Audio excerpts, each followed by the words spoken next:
अवधूत चिंतन श्री गुरुदेव दत्त श्री स्वामी समर्थ. मी शीतल म्हणजे सगळ्यांचं आपल्या चॅनलमध्ये स्वागत करते आणि याची सुरुवात करते. मंडळींनो, आपणास माहिती असेल की आपलं ज्यावेळेस मन पवित्र असतं त्यावेळेस आपण गुरुचरित्र वाचावं असं म्हटलं जातं. मन असता पवित्र सदाकाळ वाचावे गुरुचरित्र अशी म्हण आहे.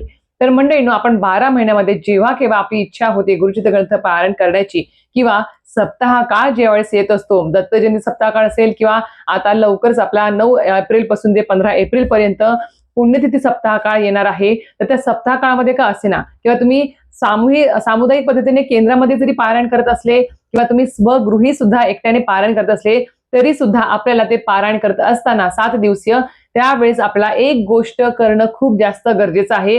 त्या गोष्टीशिवाय किंवा त्या एका छोट्याशा सेवेशिवाय म्हणायला हरकत नाही की आपले ती पूर्ण पारायण हे संपूर्ण होत नाही. आणि सोबतच आपण ज्या वेळेस श्री गुरुचरित्र ग्रंथाचं पारायण करत असतो, आपल्या सगळ्यांना माहिती आहे की नियम अटी पण तेवढेच महत्वाचे असतात आणि ते नियम अटी आपल्याला पाळावेच लागतात आणि ते पाळून आपल्याला श्री गुरुचरित्र ग्रंथाचं पारायण करायचं असतं.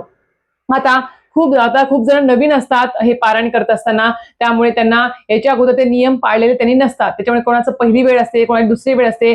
कधी कधी तर खूप वर्ष पारायण करून सुद्धा एखादा नियम चुकला जातोच व्यक्तींकडून, कारण की माणूस आहे चुकणार शेवटी आणि कोणी मुद्दामून चुका करत नाही तर नकळतपणे त्या चुका घडत असतात.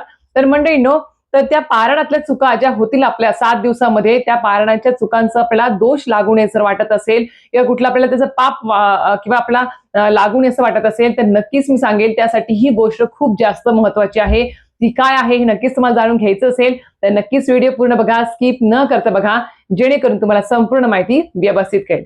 तर मंडळींनो, तुम्हाला सांगितल्याप्रमाणे जेव्हा केव्हा तुम्ही श्री गुरुचरित्र ग्रंथाचं पारायण स्वगृही करताल किंवा सामुदायिक पद्धतीने तुम्ही केंद्रामध्ये करताल, त्यावेळेस तुम्हाला एक गोष्ट असणं तुमच्याकडे खूप जास्त महत्वाचं आहे. सर्वप्रथम आपल्याकडे श्री गुरुचरित्र ग्रंथ असणं खूप जास्त महत्वाचं आहे. त्यातल्या त्यात तुमच्याकडे दिंडोरी स्वामी समर्थ केंद्रातील प्रकाशनाचा जर ग्रंथ असेल तर अतिशय उत्तम. सोबत पारायण करत असताना आपल्याला एक जपमाळ लागते, तुळशीची माळ. श्री गुरुचरित्र ग्रंथाचा श्री गुरुचरित्र पारायणासाठी आपला ग्रंथ सुद्धा लागतो. सोबत आपल्याला घरामध्ये जर तुम्ही स्वगृही पारायण करणार असाल तर नक्कीच घरामध्ये स्वामींचं दत्तनाचं अधिष्ठान सुद्धा असलं पाहिजे. आणि त्यासोबतच आपल्याला पारायण करत असताना श्री विष्णू सहस्राम ही स्तोत्राची पोथी सुद्धा आपल्याला असणं गरजेचं, म्हणजे खूप जास्त गरजेचं आहे म्हणायला हरकत नाही. कारण की विष्णू सहस्रनाम आपल्याला ज्या वेळेस तुम्ही 12 महिन्यामध्ये किंवा सप्ताहामध्ये ज्या वेळेस तुम्ही श्री गुरुचरित्र ग्रंथाचं पारायण करताल त्यावेळेस तुम्हाला ही पोथी सोबत असणं खूप जास्त गरजेचं आहे. तुमच्याकडे नसेल तर आजच तुम्ही कुठेतरी धार्मिक दुकानात बघा किंवा जवळच्या दिंडोरी स्वामी समर्थ केंद्राच्या स्टॉलवर बघा, तुम्हाला ही पोथी भेटून जाईल. जास्त काही महाग नाही आहे. आता ही पोथी घेऊन खूप वर्ष झालं आहे मला, त्यावेळेस ही 10 रुपयाला होती, आता कितीला आहे माहिती नाही. आणि ही पोथी का महत्वाची आहे, कारण की याच्यामध्ये विष्णू सहस्रनाम स्तोत्र आहे, व्यंकटेश स्तोत्र आहे आणि विष्णूंची 1000 विष्णू सहस्रनामावली सुद्धा आहे. त्यामुळे या 10 रुपयाच्या पोथीमध्ये तुम्हाला तिन्ही गोष्टी मिळणार आहेत. आणि आपल्याला वेळोवेळी एकादशी असेल किंवा विष्णू सहस्रनाम स्तोत्र पठण करायचं आहे किंवा व्यंकटेश स्तोत्र पठण करायचं आहे किंवा विष्णू सहस्रनामाली पठण करायचे, त्यासाठी आपल्याला ही पोथी खूप जास्त गरजेची ठरणार आहे. आणि ही पोथी आपल्या घरात जर असेल अतिशय उत्तम, जेणेकरून काय होईल की जेव्हा केव्हा तुम्हाला पारायण करायचं असेल त्यासाठी ही पोथी तुम्हाला जास्त महत्वाची ठरणार आहे. आता का महत्वाची ठरणार आहे, कारण की आता तुम्हाला सांगितलं की आपण ज्या वेळेस श्री गुरुचरित्र ग्रंथाचं पारायण घरामध्ये करतो किंवा सामुदायिक पद्धतीने करतो त्यावेळेस खूप लोक नवीन असतात आणि आपल्याचा नियम माहिती आहे. आता एक धान्य खावं लागतं, कांदा लसूण मर्जीत भाजी खावी लागते, गादीवर झोपायचं नाही, बसायचं नाही, नंतर सोबत आपल्याला परान्न कडकडीत बंद ठेवावं लागतं, मांसाहार वर्ज्य करावा लागतो, कोणाच्या घरचं खाता येत नाही, फक्त घरातल्या ज्या व्यक्ती त्यांच्या हातच आपण खाऊ शकतो किंवा स्वतःच्या हातचं खाऊ शकतो. सोबत आपल्याला ब्रह्मचर्याचं पालन करावं लागतं आणि नंतर मासिक धर्म किंवा सुतक विटाळ यामध्ये आपल्याला शिवत होणार नाही पोथीला, याची सुद्धा काळजी घ्यावी लागते. नियम पाहूनच आपल्याला ते पारायण करावं लागतं.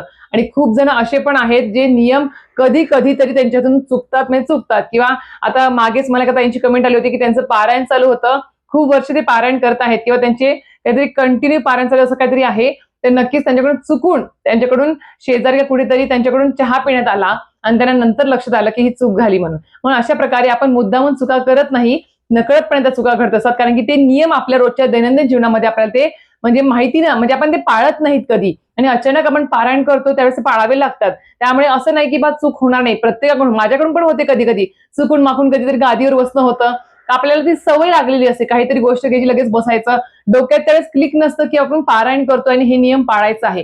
त्यामुळे घाबरून जायचं नाही आणि असं एकदम असं वाटलं नाही पाहिजे की अरे माझ्याकडून नियम चुकला, आता मग काय होईल, माझं पारायण पूर्ण होणार की नाही, की त्या पारायणाचं मला फळ मिळणार की नाही, किंवा मला कुठले त्या दोष लागतील का त्या पारणाचे.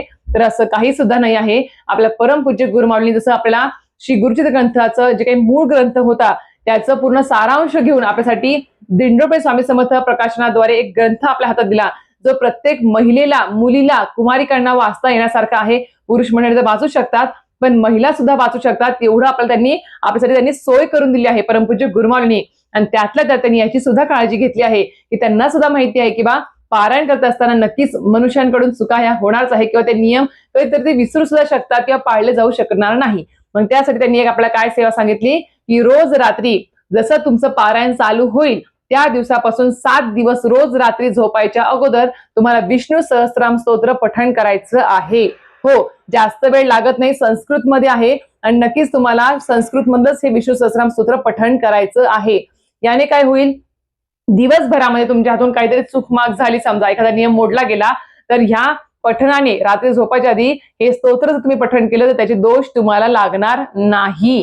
म्हणून सांगते की ही पोथी असणं खूप जास्त गरजेचं आहे. एका ताईंनी मला कमेंट बॉक्समध्ये विचारलं होतं की बा वाचलंच पाहिजे का, तर हो, हा नियम आहे, वाचलंच पाहिजे. जे सामुदायिक पद्धतीने केंद्रामध्ये पारायण करतात त्यांना सुद्धा सांगितलं जातं की बा तुम्ही एकतर केंद्रामध्ये रात्री बसून वाचा, हे केंद्रामध्ये येऊन, किंवा तुम्ही घरी झोपायच्या अगोदर सुद्धा ही पोथी देवघरासमोर वाचली तरी सुद्धा चालेल, ज्यांचं केंद्रात पारायण चालू आहे. आणि ज्यांचं घरी पारायण चालू आहे, जिथे पोथी ठेवली आहे त्या पोथीसमोर बसून तुम्हाला ही पोथीचं रात्री झोपायच्या अगोदर पठण करायचं असतं, विष्णू सहस्त्रनाम स्तोत्र. आता काय होतं, आता पारायण करण्यात नियम तर महत्वाचे आहेतच, पण कधी कधी हे पण नियम खूप महत्वाचे आहेत. जसं आपण पारायण करताना घर स्वच्छ ठेवतो, सगळं काही धूळ म्हणजे साफ करतो, स्वच्छ करतो, अडगळ वगैरे काढून टाकतो, गोमूत्र वगैरे शिंपडून आपल्याला 7 दिवस स्वच्छता ठेवायची असते. त्याचप्रमाणे आपल्याला आपल्या मनाची आणि विचारांची सुद्धा स्वच्छता ठेवायची असते. त्यामुळे 7 दिवस जसं आपण इतर नियम पाळणार आहोत तसं हे पण नियम पाळायचे की आपल्याकडून 7 दिवस कोणाचीही ईर्ष्या आपल्याकडून होणार नाही, कोणाबद्दल आपल्याकडून वाईट बोललं जाणार नाही, कोणाबद्दल मनामध्ये आपल्या वाईट विचार येणार नाही, याची सुद्धा आपल्याला काळजी घ्यायची आहे. नाहीतर आपण इकडे नियमांना धरून कडेकोटपणे आपण पारायण करतो आहे आणि इकडे आपण लगेच पारायण म्हणजे वाचन वगैरे झालं की दुपारी मस्त मैत्रिणीमध्ये बसलो आहे, याच्याबद्दल बोल, त्याच्याबद्दल बोल, ही अशी ती तशी, किंवा हा नातेवाईक असा, त्याने हे घेतलं, त्याने ते घेतलं, ईर्ष्या बाळगायची नाही.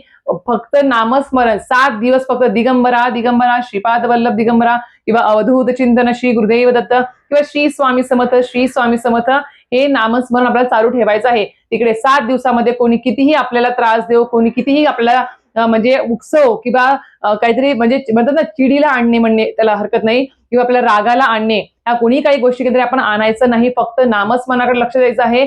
7 दिवस आपली परीक्षा आहे समजा, आणि 7 दिवस आपल्याला राग अनावर होणार नाही, आपल्या तोंडून अपशब्द निघणार नाही, आणि घरातलं वातावरण शांत राहील याची म्हणजे तुम्ही एकदमच महत्वपूर्ण ही काळजी तुम्हाला घ्यायचीच आहे. आणि हे नियम सुद्धा मोडायचे नाही आहेत. सगळ्यात महत्वाचं, वाचन करताना मन पवित्र पाहिजे एवढं लक्षात ठेवा. उरकायचं म्हणून वाचन करायचं असं नाही, घाईघाईत वाचन करायचं असं सुद्धा नाही. आणि अजून एक गोष्ट, ही पोथी अजून एका गोष्टीला उपयोगी पडते, ते म्हणजेच काय, आता खूप जण बघा पहिल्यांदा पारायण करतात, आणि ते पारायण करत असताना आपणास माहितीये गुरुचरित्र ग्रंथातलं जे काही प्रत्येक शब्द आहे किंवा ओवी आहे ते संस्कृत मध्ये आहे.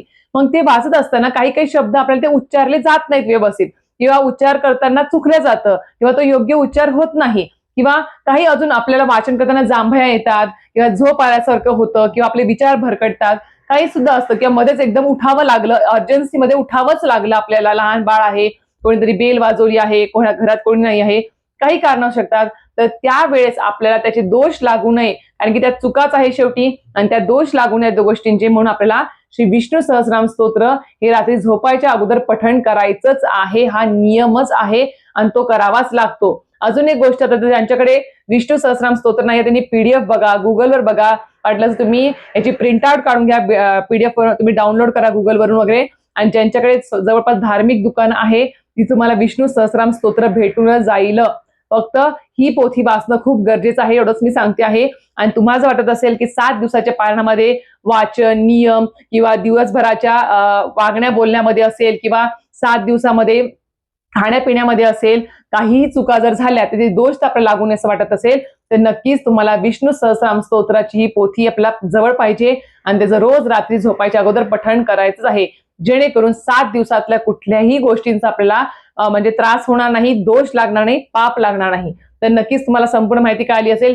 तरी सुद्धा काही प्रश्न असतील तर नक्कीच कमेंट बॉक्समध्ये विचारा, मी नक्कीच त्याचं उत्तर द्यायचा प्रयत्न करेन.